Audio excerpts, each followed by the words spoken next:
Hi everyone, welcome back to Outside Noise. My name is Carrie. I'm joined as usual by my beautiful and talented co-host Kalen. Hi. And we're here to talk about our first impressions of some music that came out this weekend that we're excited about. We have a wide array. We have a wide array of fun things. I like the variety. We're bringing some interesting stuff. Should I start us out? I have a little label highlight. I need to let people know that we're going to be doing things a little bit differently this week. I know you're not really used to this as our audience, but we're going to be talking about music this week. Yeah, we're going to highlight some picks from a few underground artists. So you guys are going to have to get used to that. We're going to start talking about music on this show now. Maybe. Who knows? You be the judge. Caitlin, kick us off. What's your first album? Okay. My first album is Cicadidae Phantasm by Ñakyrã Pochy. This is translated as Angry Cicada. And that comes through in this album that I would sort of pitch as Plantasia, but for cicadas. Yes, you pitched that to me, and within the first few seconds, you totally grasp that whole concept. You know exactly what that means. Yeah, it's great. It gives very, animal cell versus plant cells. I don't know if this is fully intentional, but it felt like I was kind of going through the life cycle of a cicada. Like, you kind of start off underground, a little in the worm, dirt, and then you emerge screaming. Years and years later, at the end of your life, to scream and fuck and then die. Yeah. Wow. Isn't that beautiful? Isn't that beautiful?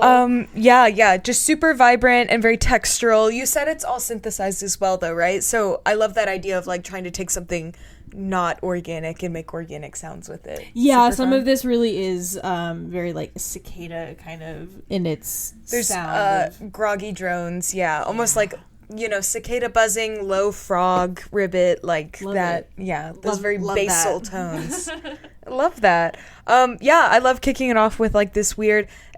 It's not field recording, but it's more of an essence of the bug. Yeah, and it's also a great album for summer, obviously. Yes, we're really approaching the summer season. I think we're supposed to have some kind of cicada brood up here, but I don't know. Play this. Maybe it'll attract them. Maybe the cicadas will like it. Oh my god, I love that. They're cute little guys. Okay, I'll talk about my first album now.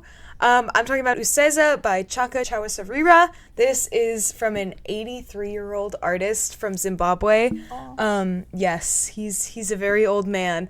But he is a specialist in the matepe, which is an instrument where he's from. It's a cultural thing, and it's like a spiritual thing too. Like it's used in rituals, and it has sort of a drone sound to it. Like it's known for its trance-like qualities, I guess. Yes, I really love to tap in. What I heard from this album. It's such a unique sound too. Yeah, I mean, there's really nothing else like it. And I think you said that there's only like 10 other people who play this instrument. Yes, yeah. So a quote from the liner notes. The liner notes go like into great detail about what the instrument is, who this artist is, and everything. But a main piece is following decades of vilification from Zimbabwe's evangelical and Pentecostal churches who associate the rituals with witchcraft. There are fewer than 10 master musicians left. So it's one of those things that's just totally been wiped out, snuffed out, by evangelism, which is doing fine, which doesn't need more people to know about it or to affect its culture. So anyway, it's cool to learn a little bit more about this instrument, and it sounds great. It just sounds so bright and summery. It's very resonant. It's very unlike Tibetan singing bowls, but it's related in the way that I think about like percussion as a meditation tool and stuff. Totally. Yeah. And this sort of like ethnographic work is so important too. Yes, like keeping this music alive. I mean, so many other examples of this sort of thing have been totally lost. Mm-hmm. So it's really rare and special that we do have like this piece of music history preserved. Yeah, you even wonder, what do we not even know about and stuff. And some people are able to re-engineer ancient instruments, I think, like 3D print them and kind of see what they would sound like, which is really fun. But you'd hate for that to be the case with something that sounds as beautiful as this. So give it a spin and, I don't know, send it to someone. I don't have like a super cool transition to the next album. We'll take a hard turn. Hard turn into Locked in a Neon Glove Factory by Uberphawx. Now, before I get into what this album sounds like, I'm going to kind of backtrack a little bit. Okay. So this album and then the record I just talked about, the Cicada one. Yeah. These are both out on Deluculum Laboratories.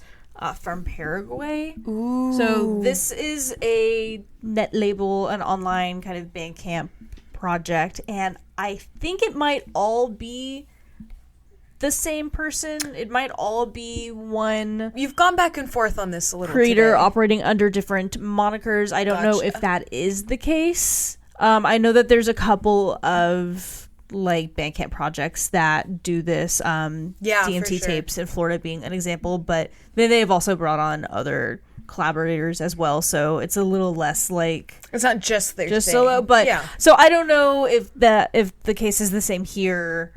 I love that about the internet. It's one of the only places that has like mythos left. Who like knows? This mystery. Yeah, that's cool.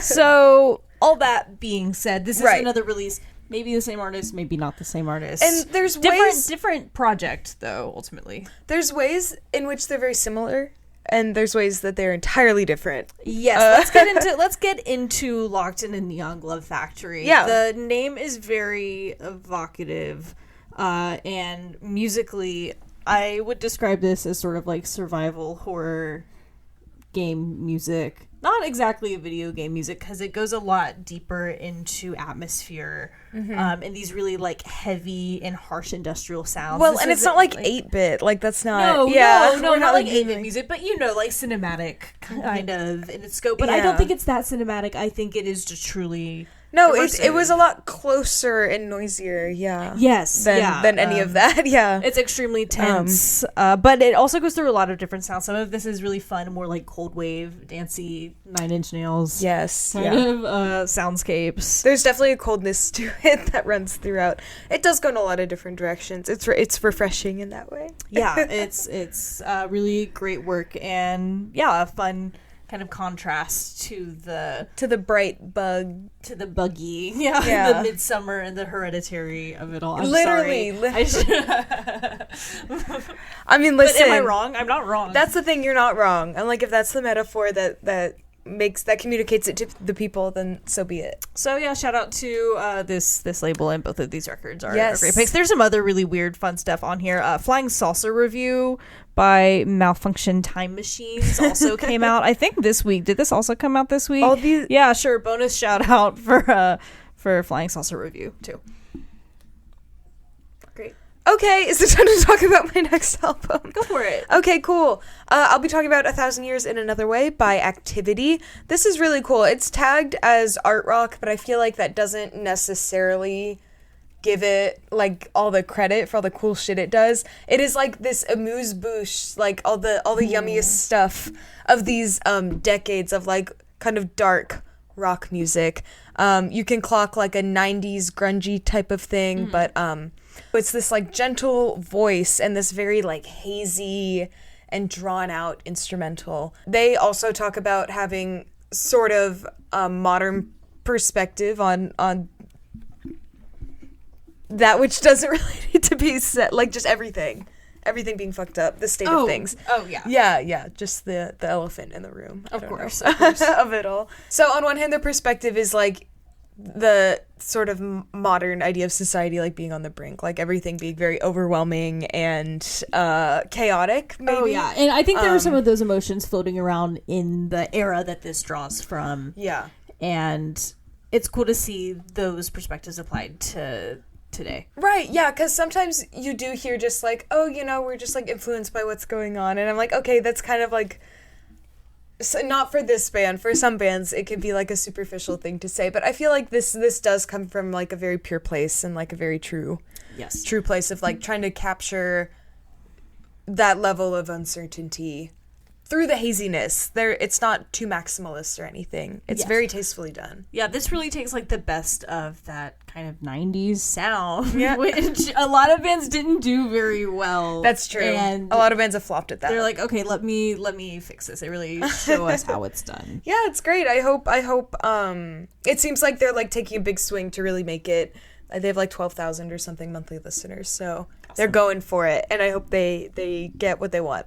All right, well, I think I only have one record left. Yeah. This just kind of flew by. Okay, this might be my favorite release of the week, though. It's Black Noise by Quinton Barnes. This record really blew me away. This is kind of a continuation of the experimental rap stuff we've been seeing that has a really strong focus on instrumentation, specifically inspired by like free jazz and some like contemporary classical, and then some straight up like noise music influences. So this is kind of all over the place in terms of the yummy like experimental, really avant-garde sound. Yes, yeah, because I was gonna say even the experimental electronics, like there is an overlap into the world of contemporary classical there. Like a lot of those artists have projects in both fields, you know, so it's cool to see it under the scope of hip hop. That's cool. Yeah, and there is, you know, a credits list a mile long here, and I think which we love to see. I think all of the instrumentation might have been improvised as well, so that makes this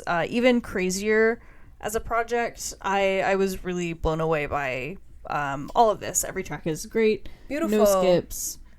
Really, really impressive. Man, I wish I had something more to say because I found this record so poignant. You'll just have to listen to it and let it hit you. Yeah, because I haven't even talked about the lyrics, which I haven't even begun to also fully like. It's a first impression. It's got strong lyrics. It's really, really phenomenal work. Comes highly recommended.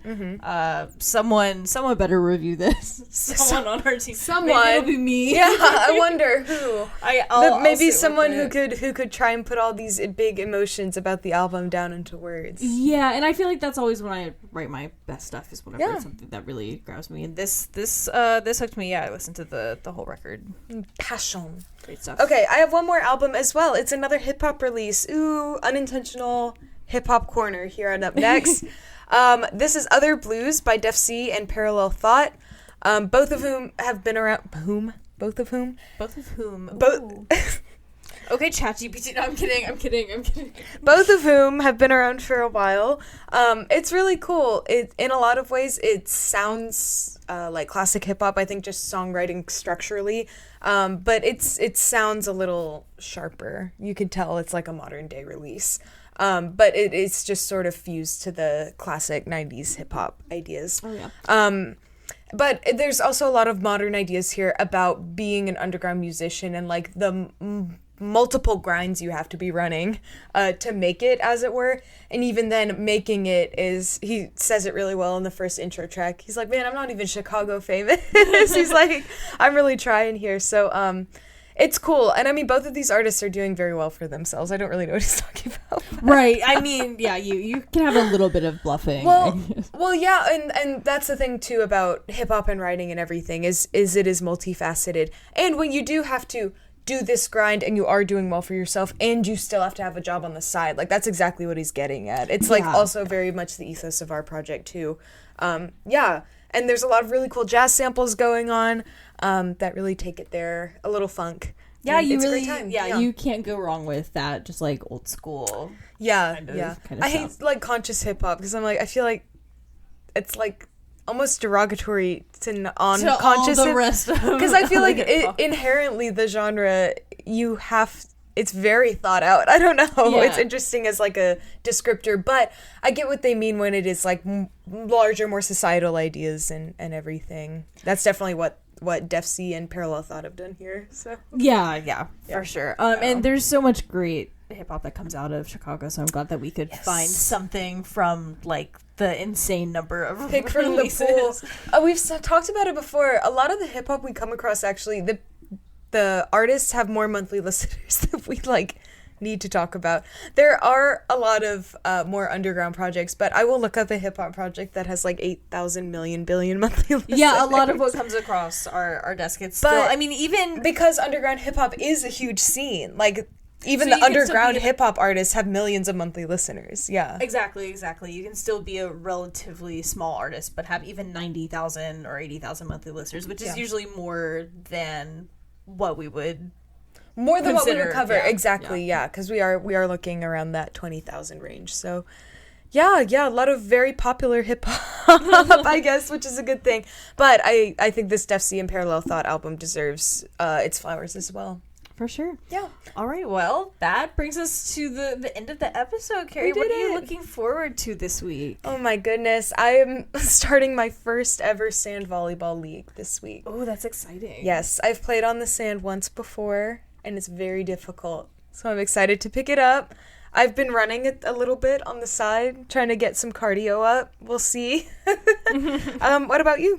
All right, let's see. I'm going to try to make a dentist appointment. No, okay, I think... I have a dentist appointment on Tuesday. I'm seeing Less Than Jake on Friday. Oh, Isn't that shit. exciting? Oh, my God. Oh, man. That's going to be awesome. Then I'm going to a goth night event after, so that is going to be an interesting kind of combination of vibes. Oh, is that the goth night at Boop? Yeah. Okay, cool. I do have a black like tiki like hula print mini skirt. Oh, I think that's gonna be perfect. Black Hawaiian print skirt, maybe to go sort of day to night. You know. I know, and it's funny they're across the street from each other too. Oh, dude, no, you got bring a little bag, bring a change of shirt. I know, it's like I can't really go home between. No, you got to bring like a little eyeliner pen and do your eyes and lips. No, I think I'm just gonna go in full like paint. Full, yeah. You're gonna do. I want to do like little black and white clown. Oh, I love that. Yes, Goth you should clown. give goth clown, but not like ICP, unless. No, I think you can do tasteful goth clown. Okay, well, okay, great. Look forward to those fit checks this weekend, and have a good week yourself. Bye. Bye.